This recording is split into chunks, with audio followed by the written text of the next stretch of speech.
So, we're starting on the hour.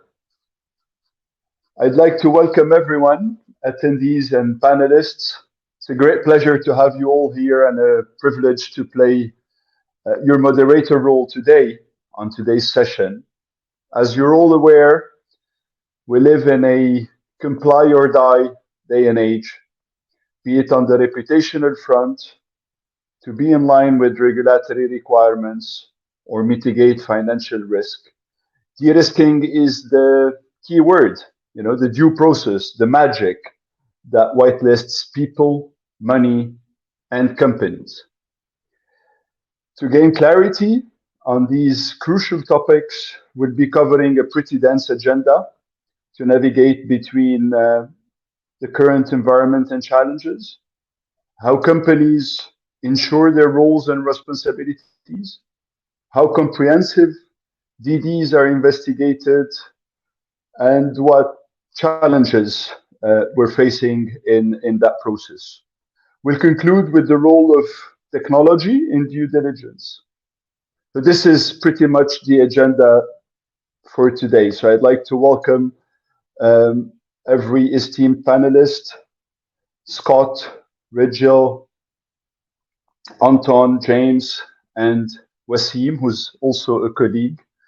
So thank you for all being here. Thank you for making it. And without further ado, and since I'm surrounded by the experts in the field, I'll be directing the questions to each. But for starters, we'll preamble by presenting each participant. So if that's okay with you all, I'll start with myself. My name is Adib Basbous. I worked several years as a management and strategy consultant before moving to client side, mainly in private equity, and more recently as a senior special advisor to Cedar Rose, who's hosting today's webinar. So I'll pass it on to you in that order, if agreeable by everyone. Scott, then Rigel, then Anton, then James, and then Wissam to present your good selves. So Scott, the floor is yours. I think you're on mute, Scott. Sorry about that. I'm Scott Campbell. I've been land-based and some SMS lottery for about 40 years and worked a number of continents, jurisdictions, setting up regulatory frameworks, and then also probably in the past 10 or 15 years been very involved in the AML regulatory framework. Thank you, Scott. Rigel, tell us all about yourself. Thank you, Adib. Hi, everyone. Thank you for joining this webinar today.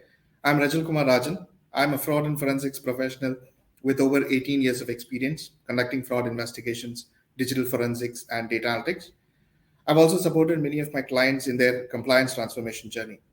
And I'm currently working with Majid Al Futtaim Retail as Director of Fraud and Forensics, and I'm part of the Audit and Advisory Services team. I'm really delighted to be part of this panel of experts and hope to share some of my experiences with you. Anton? Anton. Hello, everyone. It's a pleasure to be part of this wonderful panel. My name is Anton Shkarbatuk. I'm part of KPMG.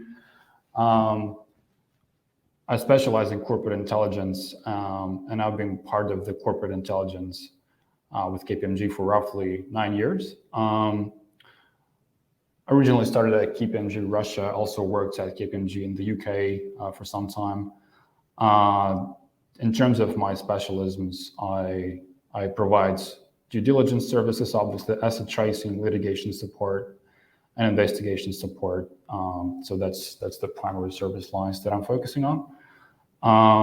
And yeah, pleasure to be part of this panel, and I look forward to discussing this very interesting topics with you. Thank you, Anton. James, the floor is yours. Yeah, hi. Good afternoon, good morning, everyone.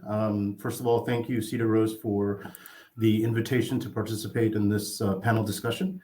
My name is James Swenson. I'm a managing director at Ethics Base 360. We are an organization that helps other multinational organizations manage financial crime and ESG risks in their supply chains.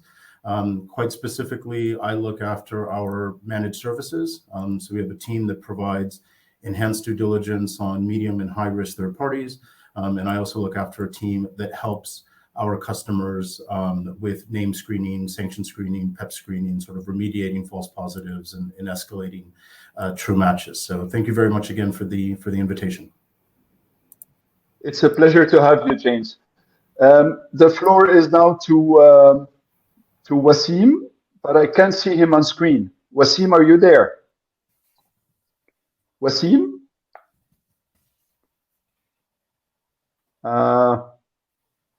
Could be a bit of a connection issue there. So shall we start with the questions, and then probably Wasim will preamble his first answer with a brief intro. Can you hear me now? Is that okay? Wasim, can you hear us? Yeah, can you hear me? Okay, Wasim is back. Yes. Yeah, sorry, yeah, we can hear you. Unmute. There was an issue with the connection. Sorry for that. Thank you, Adib, and I'm very happy to be part of this panel, and thank you all for joining this webinar. I am Wasim, the product manager for due diligence solutions at Cedar Rose. My experience in this industry dates back to 2015 and is mainly related to helping our clients avoid regulatory fines and to assisting them in mitigating their reputational and commercial risks by ensuring that they are dealing with compliant entities and persons. We all know that with the increasing regulations related to money laundering and terrorist financing, for instance, the requirements on companies to develop a risk-based approach to identify their business partners' level of risk became a pressing need and a necessity. So this is where our role as due diligence professionals and gatekeepers comes in. We basically ensure that we develop a set of investigation elements that help our clients in mitigating their reputational and commercial risks. So thank you, and I'm very happy to be part of this panel. Looking forward for a great participation and contribution. Thank you. Thank you for being here, Wasim. So we'll start with the first section, if that's okay with everyone. Our first section will cover the current environment and challenges. So it's broken down in three different questions. I'll start with the first question. So how do you see regulatory landscape evolving in the next few years, in the years ahead of us? I'd like to direct that question to Scott and Rigel, if that's okay with you. So Scott, would you give us your views on this? Speaking from a land-based perspective, what we've noticed, and I just really look at Europe mostly, and particularly the UK, although I work in Egypt, but it seems as though there was an amount of erraticism at the beginning, and still from a regulatory perspective to try and get to grips with it. What we've seen recently, and particularly with the William Hill incident just a few days ago that we read that they were fined 19.2 million. That seems, and from what I understand of that, it seems as though the Gaming Commission really just took their policy and procedure, and that's why they came down very heavily. So I think perhaps the going forward, it's gone more from a perspective of trying to get to grips with things, and there was a lot of grayness out there. And perhaps this is a signal now that if this is what you say, then this is what you do. And they'll be very aggressive if you don't do what you're saying you're doing. And I think from a regulatory landscape, from an internal perspective, what I read particularly from that case is it seems like sales and marketing or operations is very disjointed from the compliance piece. And from what a lot of conversations I have at the moment, there still seems to be a friction internally in companies of, oh, God, I've got to speak to compliance, or compliance is saying something about this. And I think going forward, in order to address these things, there has to be a greater cohesiveness within a company, but then there also has to be a lot more conversation. So currently we have the regulator that's an enemy, we have compliance that's an enemy, we have operations that's an enemy. And I think the sooner that there's an internal cohesiveness, and then that cohesiveness then turns into a conversation with the regulator. But if I had to be optimistic, it feels as though the regulatory framework is, we've kind of got through this chaotic period. Now we're kind of trusting that people have procedures and they have their manuals and they have their risk-based approaches. So we may just be in an audit process. And if that is the case, then it's a lot easier, I believe, for an operator, because you just have to develop a risk-based approach that suits you, that fits with the law, but then you absolutely have to fundamentally stick with that policy that you have. So if I have to speak out of turn, what I've read, what William Hill incurred was just, I don't feel that they'll get sympathy from many, because you just did not follow what you said you were following. You have excluded people that have been gaming. You've got excluded people that have been sent office 5 minutes after they excluded themselves. So there's a real internal mess. And until we as operators clear up the internal mess, only then will we garner confidence and support from a regulator. That's my view. So I gather from this, and thank you for this perspective, I gather from this that it's very much of an inside-out consistency that we need. So we need that internal consistency in being compliant with the external requirements posed by the regulator by and large, correct? So it would be an inside-out perspective that we need to see across the market, across the industries. Yes, my understanding from the past and my experience from the past is operators were getting caught or fined by the regulator, and there was a sense from the operator's perspective but we thought we were doing the right thing. And then the regulator, so please give us help here. And then this latest case just seems to be, okay, let's get away from the grayness. If you have a policy and procedure perhaps that we don't agree with, we can fine tune it, or we can fine you, or we can pick a hole in it. But when you're actually not following your own procedures, well, then there's the problem. So I think if it starts internally and everybody just addresses the fact that we're here for a greater good, for longevity, so let's get our house in order, let's get everything organized, and then there's more of a conversation.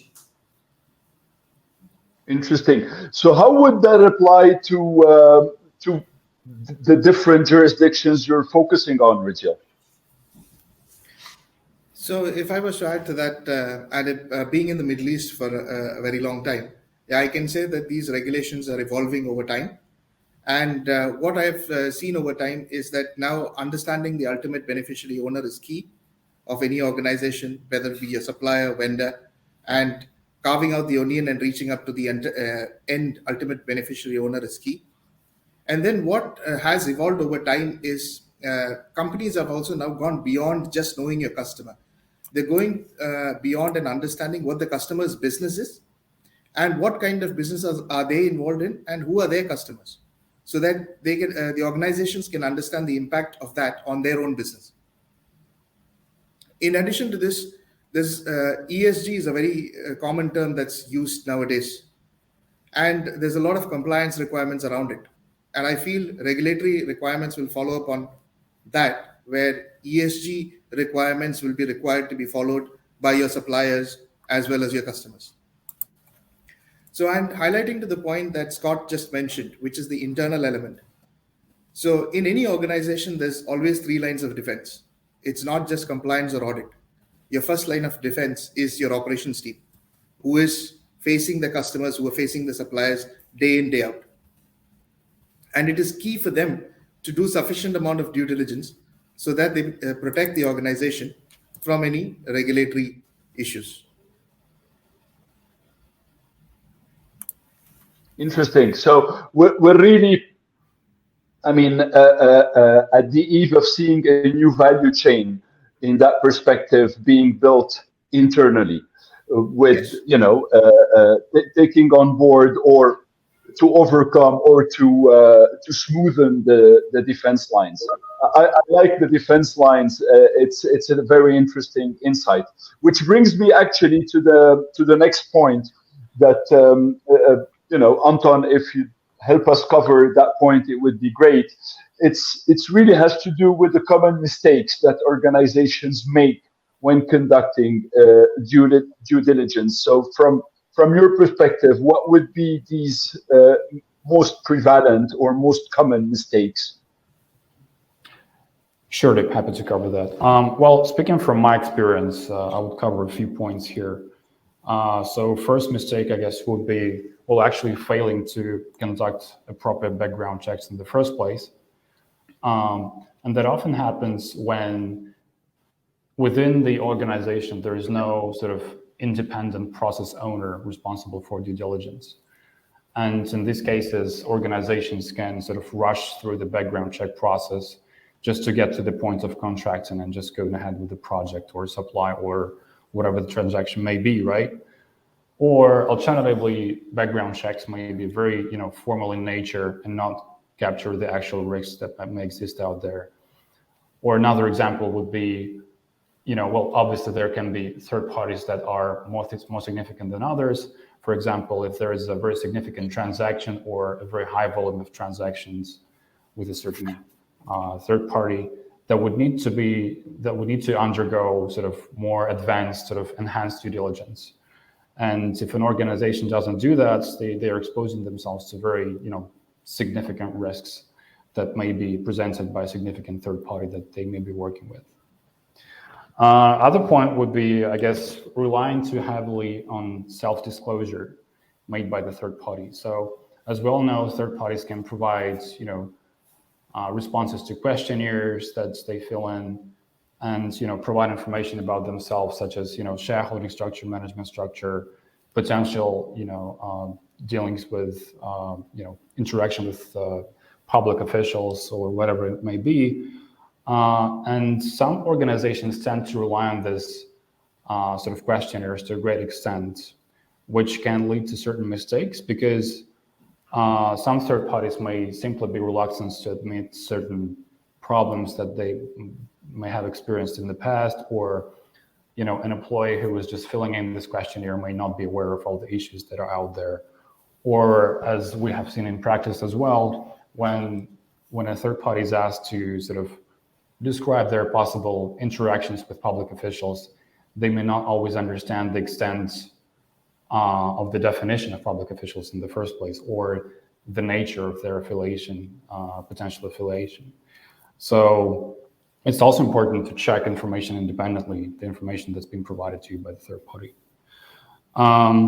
Also, what's important is some organizations do conduct background checks on their third parties, but then they don't make enough emphasis on sort of monitoring their third parties going forward. And that's especially relevant for high-risk third parties that were identified to be associated with certain risks. So it is really important to also monitor your third parties, especially the high-risk ones, to make sure that any sort of red flags that you identified originally when onboarding the third party have not sort of elevated in terms of risks, or, conversely, if a third party was not associated to be presenting any sort of red flags, it may change going forward. So that's also important to monitor. Lastly, I would also mention that, especially when it comes to suppliers, many organizations do not monitor or run background checks on their whole supply chain. So you can run due diligence on your sort of first level of suppliers and not identify any risks, but then, the suppliers of your suppliers may present certain risks, such as, for example, involvement in, modern slavery or corruption or, significant political exposure. And so here I would also touch on the law or the regulations that were passed last year here in the Emirates that are due diligence regulations for responsible sourcing of gold. So the Emirates are known to be a very significant hub for gold trade.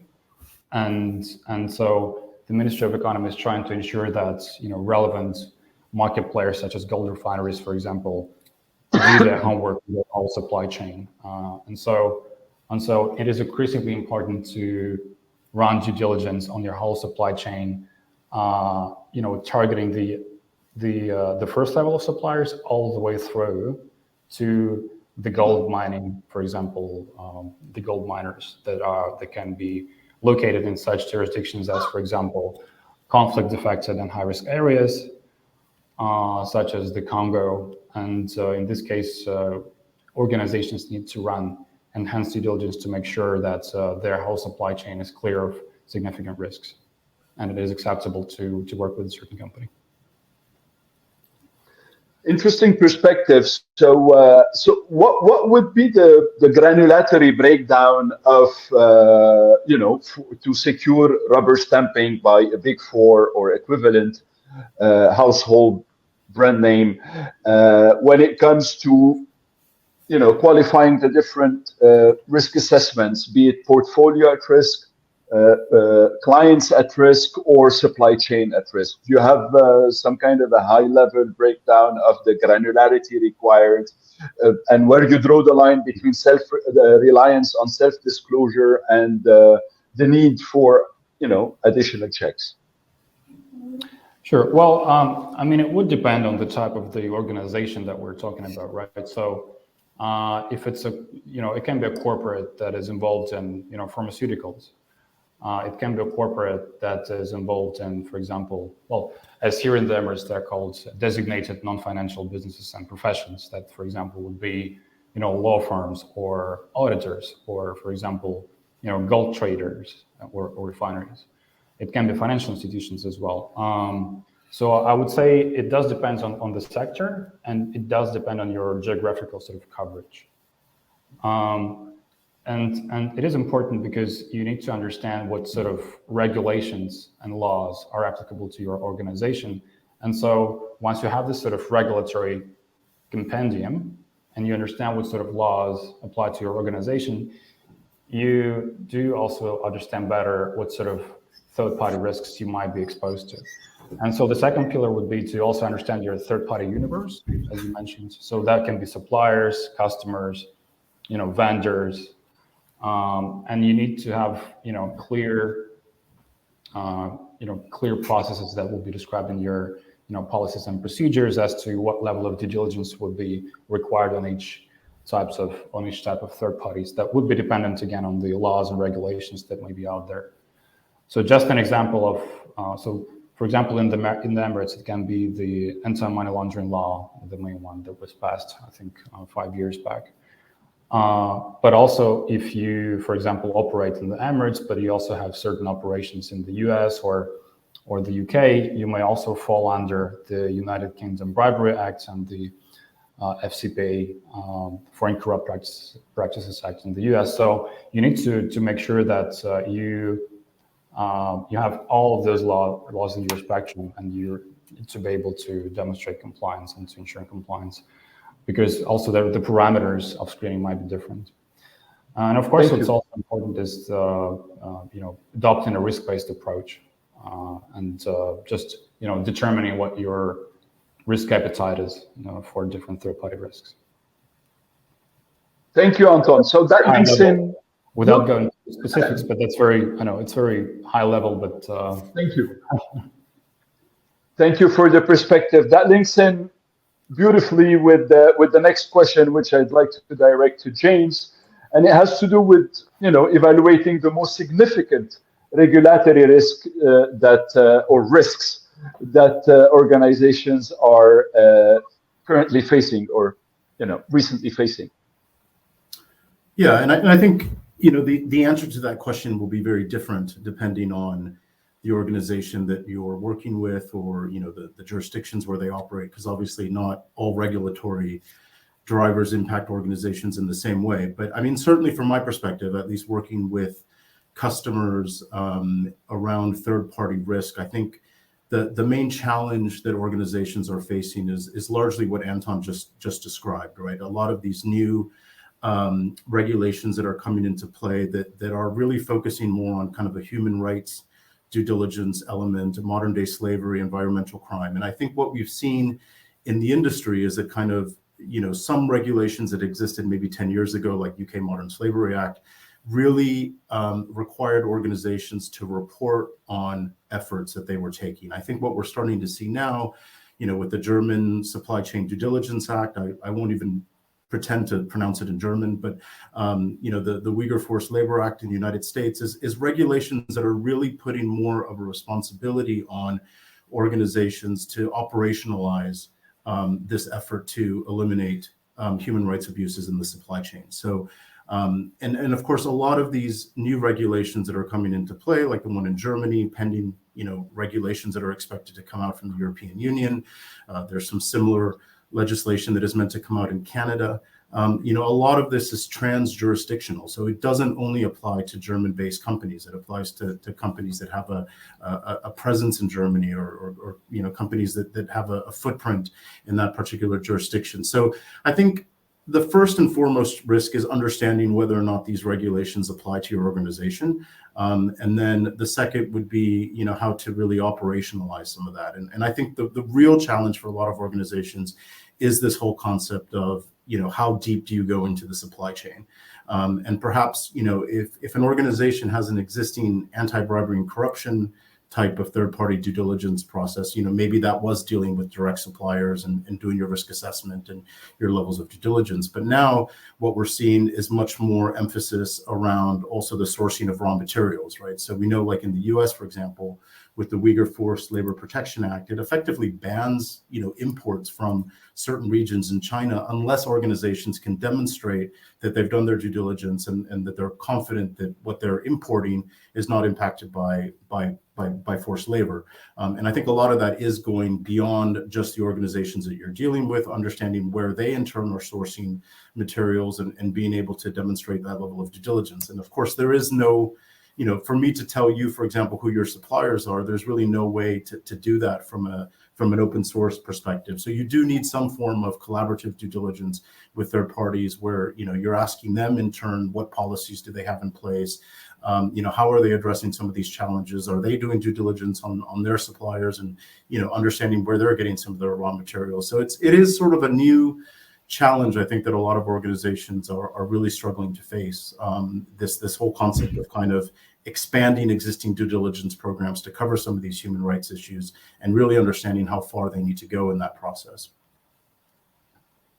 Interesting. So, I'm guessing it's reasonable to conclude that there are still great variances by jurisdiction. So that level of granularity varies greatly depending on which jurisdiction you're operating from or operating with. Correct? Yeah, there's two components, right? I think you need to look at what jurisdictions, whether regulatory changes in certain jurisdictions apply to your organization. And then in turn, of course, if you've got third parties that are in higher risk countries and third parties that are operating in some more challenging jurisdictions, is how to mitigate that risk. So it's a bit of a two-sided coin, right? Understanding kind of where you operate and what the impact is, and then also looking at where your third parties operate. And I think what we're seeing really around a lot of the new regulations that are coming into play is a real emphasis on that risk assessment process, right? So if you're a European-based company, obviously you need to abide by European regulations. But if you're importing, for example, cotton from China, we now know that that's a very high-risk raw material. It's a very high-risk jurisdiction. What level of due diligence are you applying to that process? Because you would have already identified that was a high-risk supplier. It's just being able to demonstrate that there's some logic behind the risk assessment process and the levels of due diligence that you would apply. Thank you so much. I mean, that's extremely insightful and basically rounds it for section 1.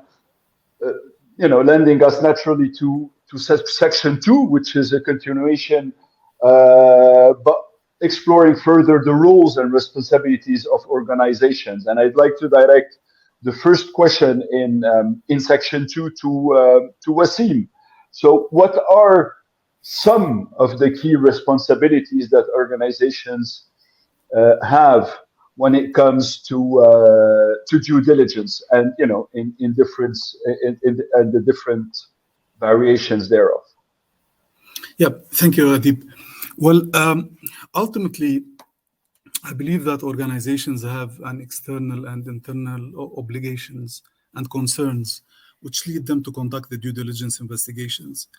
The external obligation is reflected by their need to abide by the local, regional, or global regulations, therefore avoiding being fined or sanctioned for dealing with non-compliant entities or persons. The internal obligation is related more to mitigating any financial or reputational risks. These organizations spend years in building their brand names and in strengthening their commercial standing. So the last thing they want is to deal with a company or a person who's associated with any red flag issues. I believe that to meet these obligations, organizations have key responsibilities to protect their brand, to avoid commercial and reputational risks, to even mitigate financial or non-financial risks, and to make, of course, informed decisions, and perhaps pursue takeovers or mergers with more confidence. They also have a key responsibility to develop a risk-based approach, as the gents mentioned earlier, in order to identify their business partners' level of risk. In this sense, integrity and enhanced due diligence investigations become very powerful tools to shed more light on these organizations' business partners, and to ultimately make an informative decision. Do we de-risk them? Or do we have to take precautionary measures, for example, given their involvement in illicit practices, or given the political exposure of one of its principals, for instance? It is also of extreme importance to note that the due diligence process needs to be an unbiased one. To do so, it's always recommended that organizations leverage the expertise of third-party providers who have the knowledge, the time, the resources, and even the understanding of the local cultures to conduct these insightful checks and to provide, of course, an objective feedback. So, yeah. Thank you. That's a great. The insight here would be that to remain whitelisted, you need to also whitelist your ecosystem. So it's not about you also only, but your ecosystem. Which lends me to the next question that I'd like to point to Anton and then hear James' perspective on it. Is how organizations can ensure their due diligence processes are effective and really effective in meeting the regulatory requirements. Anton. Sure, thank you. Well, first off, as I mentioned previously, organizations need to understand the regulatory environment in the first place and have the whole list of regulations that they need to comply with to be able to identify requirements relating to third parties as well. And then also, it's very important to have clear, very well-established sort of policies and procedures as to how around due diligence on third parties. In developing those policies and procedures, organizations need to understand, again, their third-party universe, what types of third parties they're dealing with on a daily basis. And also, based on the third-party universe, they need to look into the categories of third parties that would require a higher level of due diligence, or to adopt this sort of, phased approach to due diligence in terms of the scope, because, third parties that they may have, transactions with only once, or, a very, low volume of transactions, they may be, undergoing through a very basic level of checks, whereas their distributors, for example, or, some more significant third parties would need to undergo enhanced due diligence. I'm sorry to interject, because we did cover quite a bit this topic. What I'd like to hear from you and James, and sorry for not making that clear in my question, is really what are the gates? How would we gate this from an operational perspective and from a compliance perspective within the organization? So in terms of So in terms of the process rather than the overarching. Yeah, just I mean the high level gating. Yeah. The gating, as in the scope, Yeah. or. Yeah, I mean, how would you put the right gates to ensure compliance from an internal perspective at the organization level? Okay. Yeah, well, again, as I mentioned before, I think there has to be an independent process owner who runs background checks and third parties. So the process owner would, oftentimes be the compliance team. So if they have enough resources, or, well, usually if it's a large organization, sometimes they may have enough of internal workforce to conduct background checks internally, and they do. For example, they can maintain subscriptions to certain, databases or screening tools to run those checks. Or, if they don't have enough resources, they can outsource it to third-party providers that can run this sort of checks. And again, the scope would depend on the types of third-party. Am I going into the right direction? If you were to give, this one pager to a company, what would be your 4 or 5 key points? That's what I would like to hear from you. Yeah, I would say, well, first off, it's the first point would be having a proper design procedures, as I already mentioned, and then I would say there has to be an independent process owner responsible for background checks. It's also very important to ensure the quality of the background checks themselves. Not to rush through the process, and to do it properly, and to research enough independent sources to be able to come up with a clear picture of risks relating to a third party. It's also very important to conduct monitoring, especially in regards to the high-risk third parties. And I would say it's also important to conduct training sessions in regards to third-party risks, especially when it comes to categories of employees that deal with third parties on a regular basis. For example, it can be finance employees or procurement employees. So they need to understand what sort of risks that they should be looking at. So yeah, I would say that this would be the most. Thank you. I'd love to hear your perspective, James, on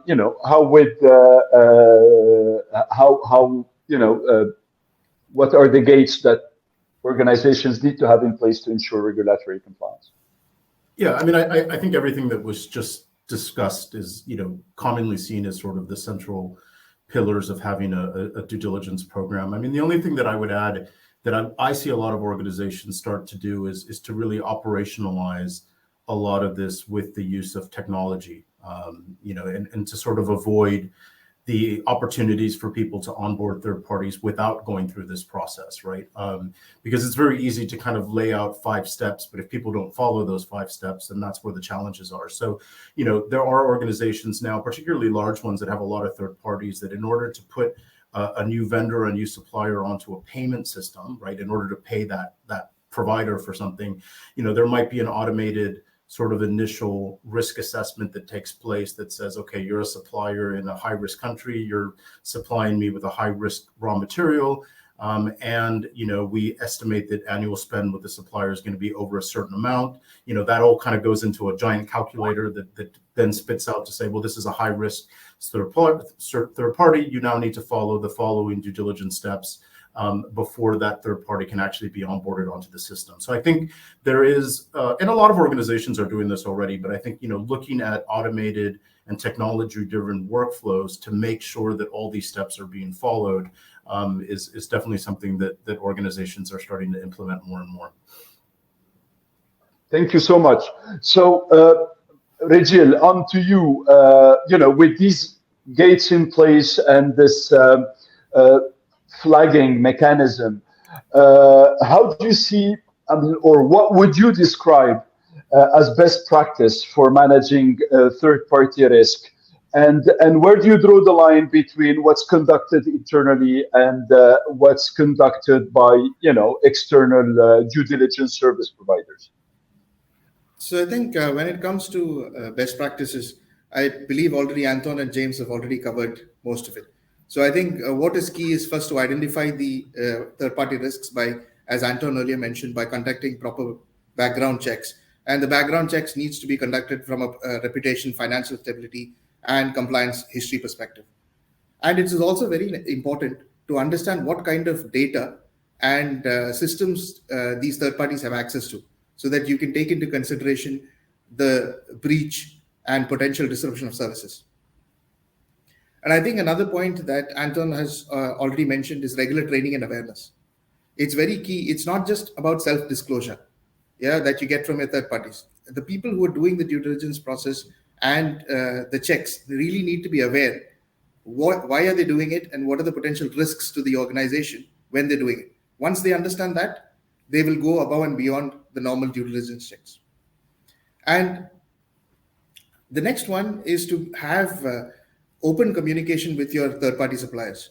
And it is basically discussing on an ongoing basis about the potential risks that can occur and things, and just not consider them as a third party, but as part of your organization, have ongoing communications with them to ensure they understand the potential risks and compliance issues, as well as any changes in the regulatory environment.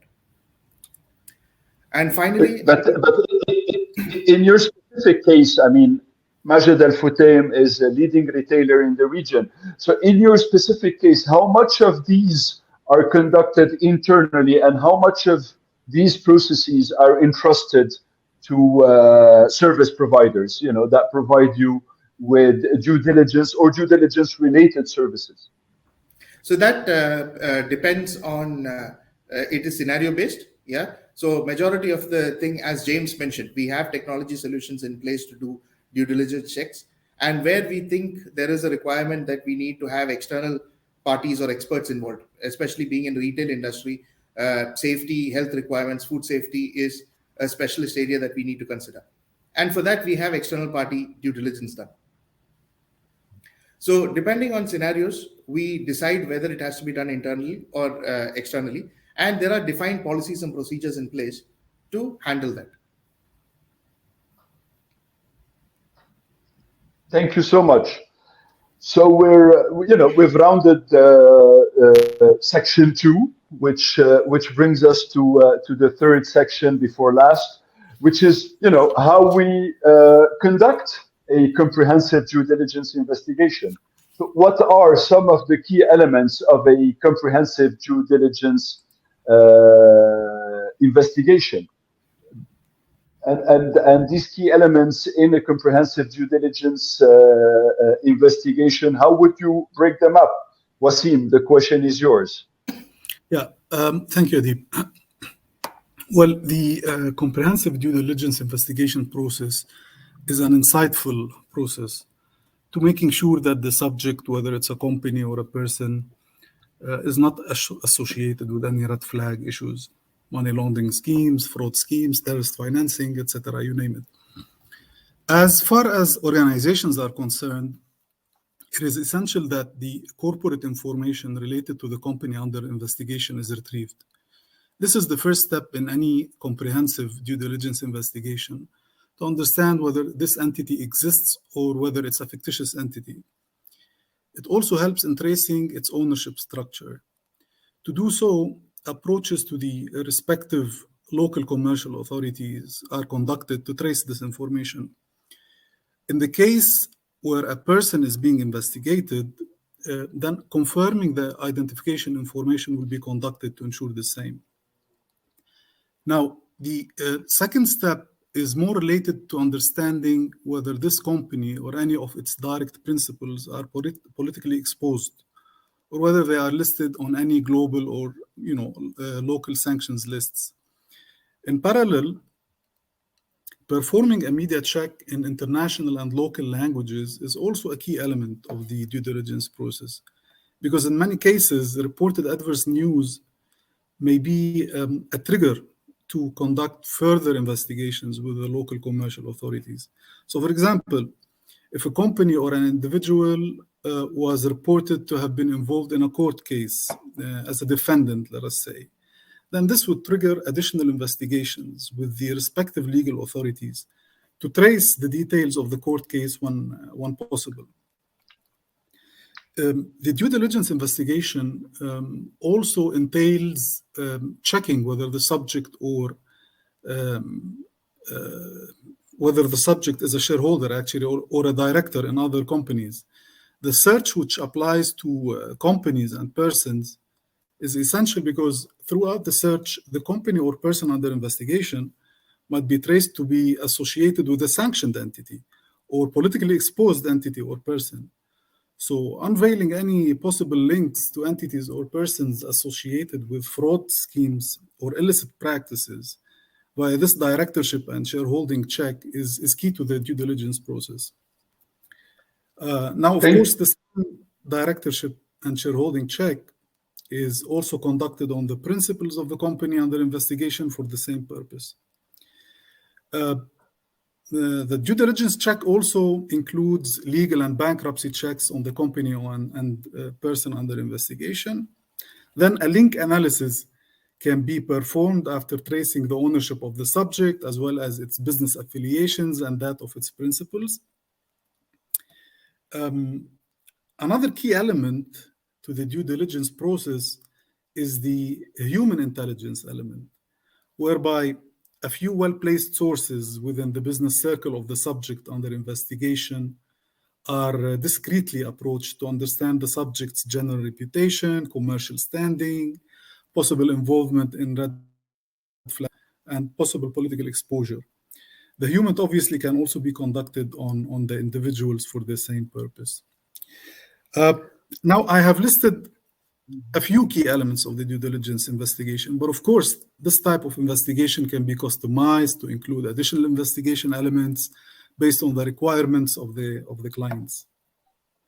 Obviously, so whatever relies on existing data and whatever requires a fresh investigation, which is precisely what I wanted to ask you, Rajil. So with this heavy compliance, because this is what it is on data, fetchable data or investigable data, how do you ensure the reliability of the source? How do you go about assessing the reliability of the source, because we're so reliant on data and proper data?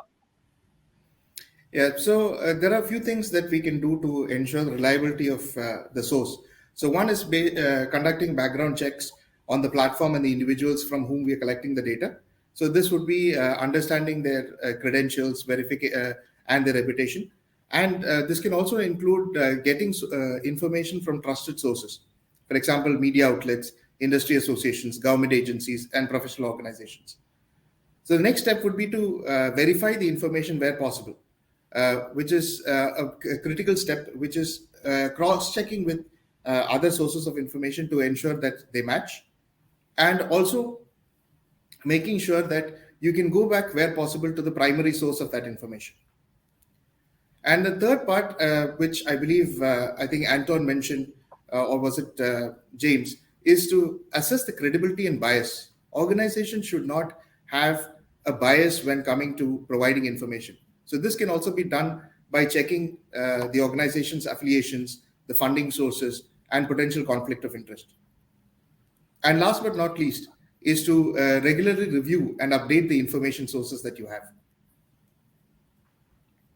So the freshness of the information, which brings me on to you, Scott. So if we shortlist the key challenges that organizations are facing in this due diligence process, what would be your short list of the key challenges?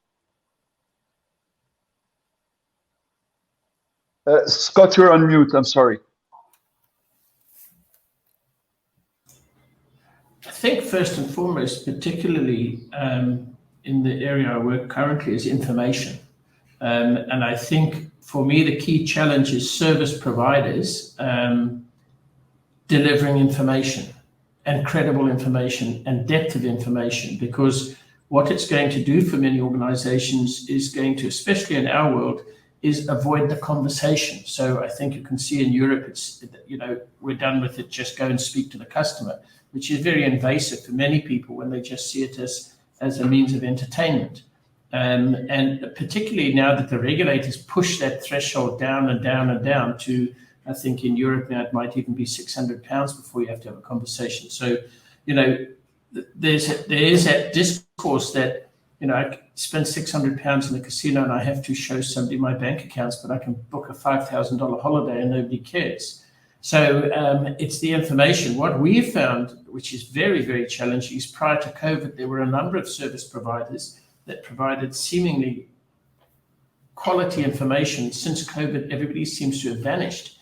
So for us, we can do the electronic side, we can do our open source side, we can do sweeping CDDs, which are done electronically. But the key challenge for us is I can provide a supplier with a lot of factual information on a customer, and they just seem to not exist. So I think that also sort of spins over to the question 14 that we have, is perhaps I'm not in the field of supplying CDD, but if you've done something one way, I feel that the time is now for, like, how else do we get it? Because if I give somebody a passport with a passport number, a country of residence, a place of birth, how does that person not exist? And that's the challenge we're having with service providers. So for me, the quality of data is important so that I can avoid, where possible, the conversation with the customer, and then we're doing a more enhanced due diligence. One way we have tried to solve part of that challenge is we've also changed our approach, where my compliance team do a lot of work, a lot of open source, and then we share that with the service provider. So we're working in tandem.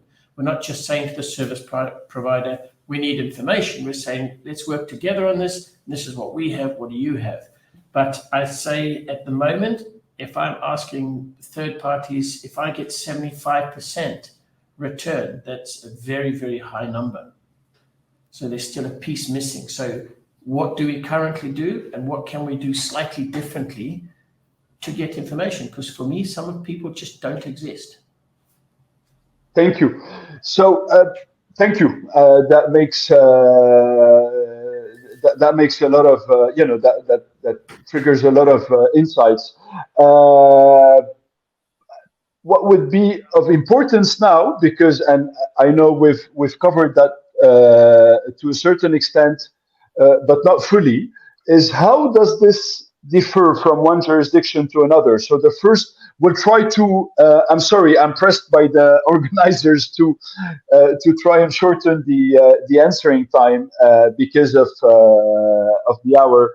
So, how would we approach conducting due diligence investigation in challenging jurisdictions? We all know that some jurisdictions are more transparent than others are more opaque. So on to you, Wasim. How would you have that jurisdiction differential in place? Yeah, thanks, Adib. I'll try to be brief a little bit. So some jurisdictions, I'm going to give a few examples, right? So some jurisdictions are opaque in nature in terms of obtaining the corporate information, for example. In some jurisdictions, accessing the corporate information is rather a manual process, right? Requiring physical visits to the authorities to obtain this information. In some jurisdictions, there's a need to physically submit an application, wait for a few days, then revisit the authorities to obtain this information. In such cases, which are common in jurisdictions which have not introduced automation or where a digital government is still a foreign concept, our approach is basically to leverage our local skilled and well-experienced network to ensure that we ethically access this information and provide it to our clients in a timely manner. So that's one of the challenges, I believe. Other jurisdictions may be challenging due to the language barriers.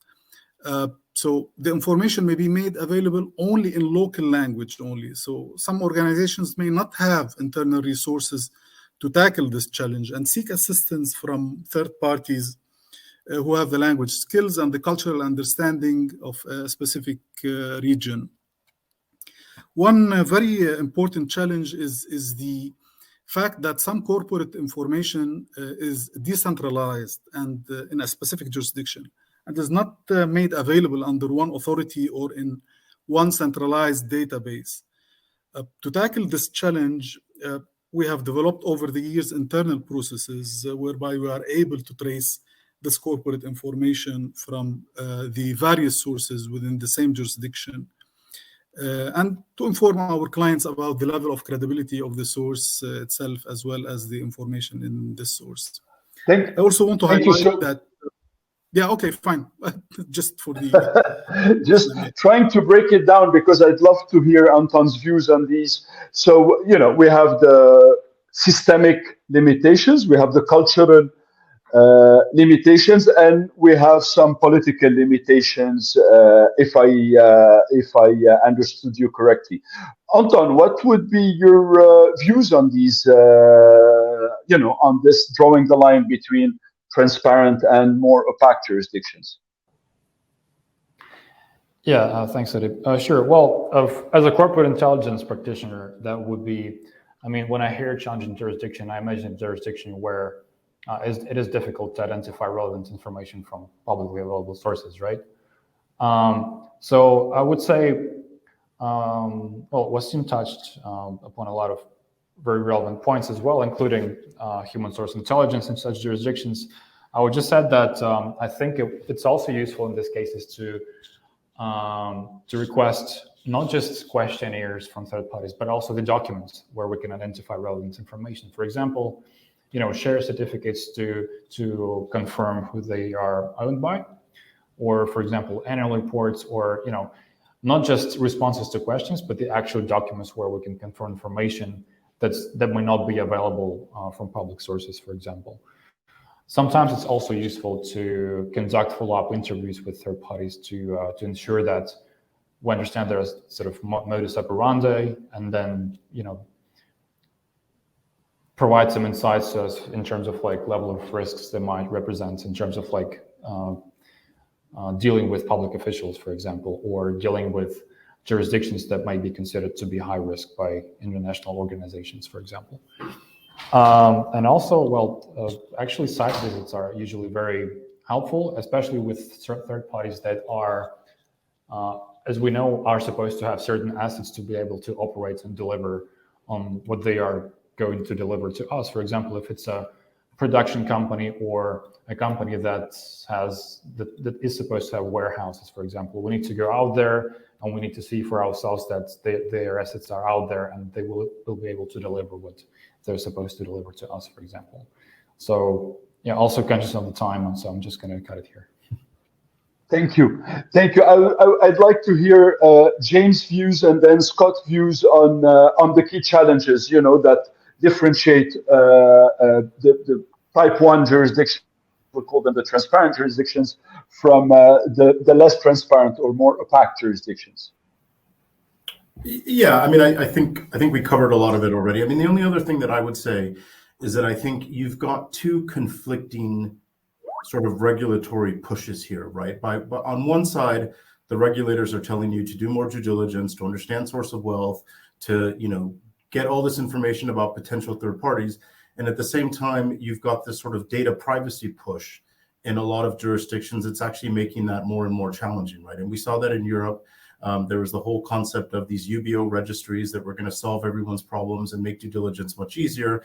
And now all of a sudden, there's a U-turn and those are being shut down. So I think that's the real challenge. We know that some jurisdictions are problematic, but also, we tend to think that the problematic jurisdictions are in emerging markets, but you try to get ownership information on a U.S. privately held company, it's virtually impossible. So it's, I think there's this real sort of conflicting regulatory push around one side doing more due diligence and the other data privacy restrictions that are making this a lot more challenging for organizations. Thank you, James. So, Scott, with all these conflicts in place and contradictions in place, how would you devise these key challenges at the organizational level? What we found, and from what James says, that's absolutely correct. It's just everybody's throwing their hand grenade in the room and then walking off, and it's for us to try and manage. And it does get to a point of almost cutting off your nose to spite your face, and I would just go back to what I think James was saying earlier.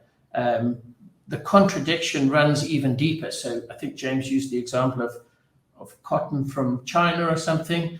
we've got a great big push on, and this is where it becomes kind of frustrating. You have this enormous push on electric vehicles. Well, actually, you shouldn't be able to produce a single battery in the world currently, and all production should shut down. But of course, the bigger you are, the better you are, and it's not. So I think what tends to get caught up as well, especially from my industry, is the easier the target, the more you focus on it because it seems to be easy. But when that target gets a little bit bigger, recently there's been cases of Asia where they've tracked money through significant renowned banks in the UK, through the US, up into Greece, and it ends up in Cyprus. And all the big organizations says, well, yeah, we'll try better, we'll try harder. And so there is a real contradiction there. From our perspective, I think what we have to do and what I'm currently doing is saying when you draw up your policy procedure and you're addressing your risk-based approach, that is the point where we have to start looking at exactly what James pointed out is what can we realistically do? So how do we get that risk-based approach to sit squarely inside of all of this problematic situation? So if you want to create rules that are both asking for transparency but shutting down transparency, our risk-based approach, that's where the key is. And once you get that approach, that you're doing the best you can, and the regulator may or may not be comfortable with that's kind of the place that I'm coming from at the moment. Thank you, and which puts the onus on people like you and companies like you. So what innovative, what out of the box way of being compliant while overcoming these contradictions and limitations that vary from market to market that you may know of, Scott? For us at the moment, thinking outside the box is actually accepting and understanding that it's a requirement. So let's address it and embrace it, and that may get a better outcome. But for me, that question really sits around the third party. I can do as much as I can do internally, but it is the third party. And I use the example of a customer, and you have passport, you have all that data, but he doesn't exist. So I suppose my question that I pose to my third-party suppliers is, what are you doing differently?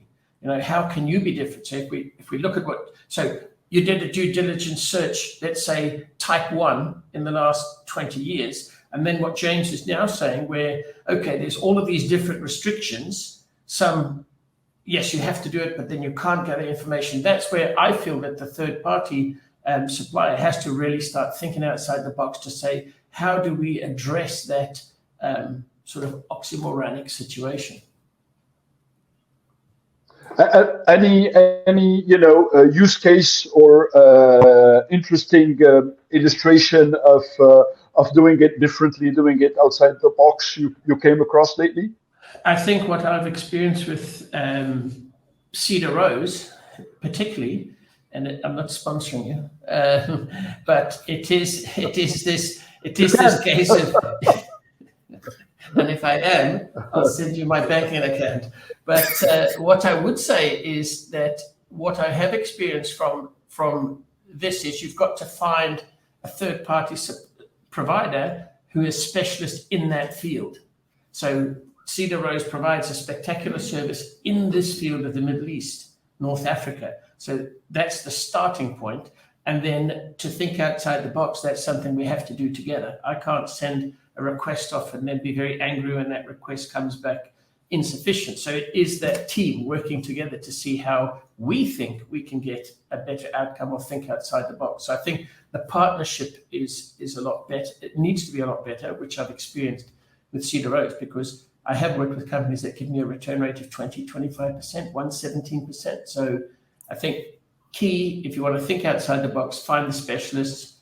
And I think what Wasim said is very, very valuable, that there is a lot of on-the-ground stuff. We're not just relying on technology. We're exploring how else we gather data. And I think that's important for us. Thank you so much. And, thank you for that recognition of Cedar Rose in the marketplace. Much appreciated, which precisely, Cedar Rose has has this history, and especially that boots on the ground presence in a less transparent, to say the least, region of the world, which is the MENA, and they've achieved their podium position in that respect in the MENA, beyond the MENA, but in the MENA especially.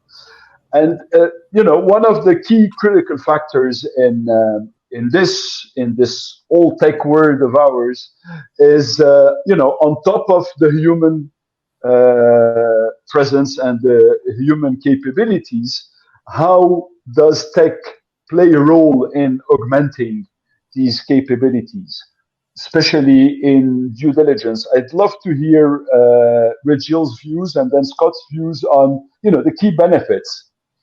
Again, always, to me, it's always on top of the human capabilities. What are the key benefits of using technology, be it automation or otherwise, in due diligence processes? Regil. Thank you, Adib. So I think, as you rightly mentioned, one is automation and efficiency improvement. So with technology comes efficiency and accuracy. So you can automate a lot of tasks and reduce manual intervention, which basically gets the resources free, and you can utilize those resources much better, like doing on the ground work to add and update the technology. The second one is it allows for enhanced collaboration, where team members get access to one information and you don't have information lying in papers in different locations. So it allows for enhanced collaboration. And then, as Wasim and Anton mentioned earlier, one of the key things in due diligence is risk assessments. And using technology, risk assessments can be done much better. You can do predictive analytics. You can also have link analysis done through technology, which will allow you to have a wider view rather than just a vertical view of going through steps, but you're having a wider view and seeing the holistic picture using tech. And last but not least, it gives you enhanced security. So your information is in a secure panel, and it also helps cover data privacy and other kind of elements in a better way. Thank you so much. So using these, my high-level takeaway here is using tech for automation, efficiency, etc., having the human perspective to fine-tune this. So the human eye or the human intervention would be adding perspective to that automated, efficient process. Your views on this, Scott? I can't add anything to that, because that's exactly how we see it. It's absolutely, it is the speed, the efficiency, it's the reminders, because we all work on these reminders of flags. So it's just taking a compliance team and basically it's boots on the ground, like you said, and it's tweaking, fine tuning, but the bulk that you can go through technology. And when you have multiple businesses, you're storing in one space as well. So I think Regil hit the nail on the head, so to speak. Thank you so much. So I'll pass it on to Anton and then James. James, sorry, to give us the what in your views is the most efficient use, or what are the best cases in efficient use of technology in due diligence investigation. If you'd care to start, Anton. Sure. Well, I would say in terms of the bigger picture, it's very important to, when conducting an investigation, to triangulate information from different sources. And that goes to technology and databases as well. So, for example, when conducting due diligence, I think it's important to use different tools and technologies. So in terms of the actual due diligence process, it's very important. Well, I would say there's 3 or 4 main categories of technologies and tools that I'm aware of. So that's the first will be corporate databases. So provided by companies, well, the likes of Cedar Rose, for example, that can be, for the most part, global in nature, but also some providers may provide more information for specific regions, like the MENA region, for example. Then it's important also to utilize adverse media screening tools as well, because they can help you save a lot of time by accessing a lot of, like thousands of different sources and running searches through negative search strings in different languages and dozens of languages and get results very quickly in a matter of seconds, in fact. And also it's important to use sanctions and political exposure databases, I would say, because, well, technically speaking, just as most of the media sources, sanctions lists are freely accessible. But then in order to check each of them individually, you'll spend a lot of time. So technology would save a lot of time by providing you access to a vast, a vast list of different sanctions lists in a matter of seconds again. And of course, there are, sort of integrated screening tools that include all those components altogether. There's a lot of, tools in the market of that nature, and they help to provide you, very useful information in a single company profile in a matter of minutes or seconds as well. But again, it's very important, even after obtaining this information, it's very important to, again, sort of substantiate this information with what's already been provided about the third party in the questionnaire, or based on your site visits, or based on your knowledge of this third party. Again, so at this point, I think technology would not be able to completely supersede the human component here, which is probably good news for us at this point. But yeah, I would say it's very important to use technology, but also your understanding and your analytics. Thank you so much. So James, if you'd help us, probably sum up this very important topic in with what you consider as the most efficient use of technology in this.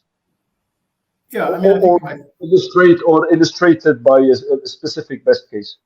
Yeah, I mean, I think technology also has a role here around just workflow in general, and we talked about it earlier.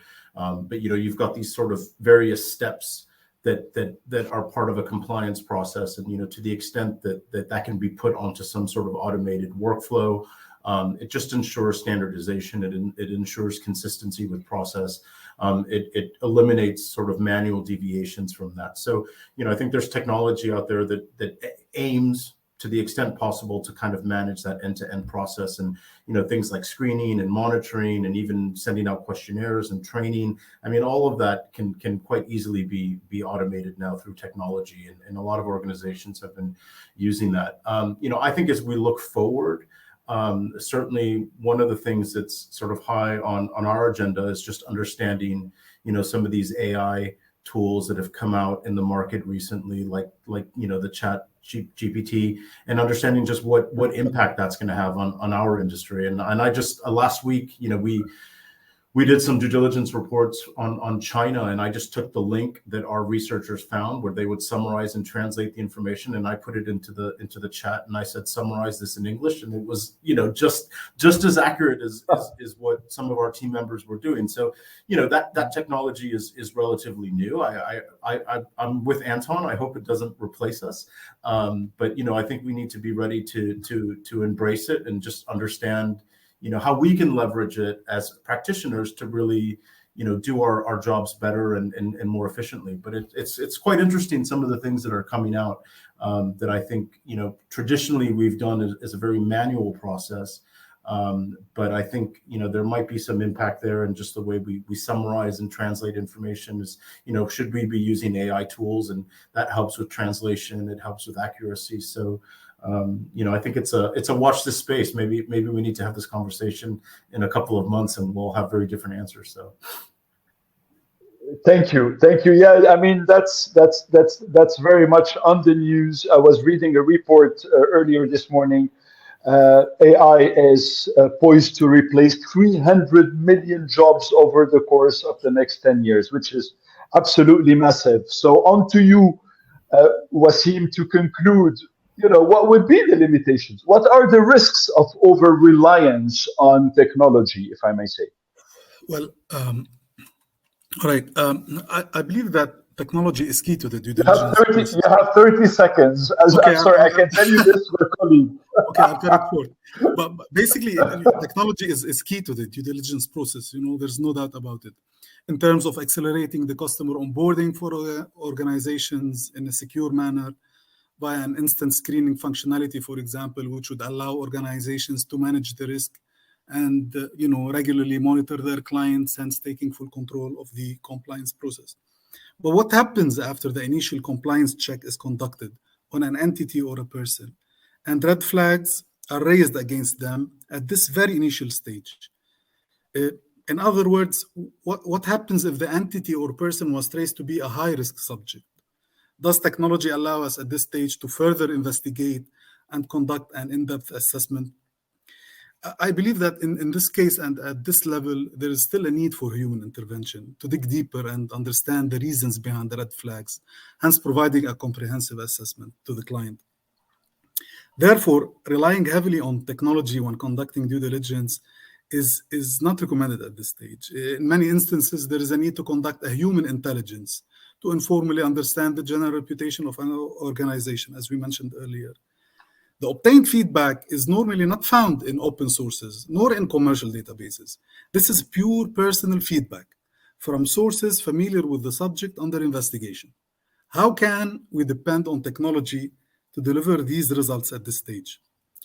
So basically, I believe that one major risk with this emerging technology is that it's still a work in progress, which means that there can still be inaccuracies and there can still be mistakes. Just to cut it short, I'm going to give a small example how technology can be tricked by the flaws that a human assessment would spot right away. I recall that Amazon in 2020, I think in July 2020, it was, it violated some sanctioned programs. It committed several violations stemming from its tool failing to recognize that Crimea with a K was an alternative spelling of Crimea with a C, a prohibited region, as we all know. So Amazon had to pay around $100,000 for its conduct. So unfortunately, these subtle differences were sufficient to trick Amazon's screening tool. This is one of the main drawbacks of AI in third-party screening and compliance at this stage. But hopefully, let us see if the future holds something different for us, as James mentioned. And we as humans can keep on curating that space. Thank you so much, everyone, for your interventions. I believe our organizer has some questions from us stemming from the audience. So we'll leave the floor to you, Mimi, if you want to share with us the questions from the audience. Mimi, are you there? For the Q&A session. Hello? Here is Mimi. So,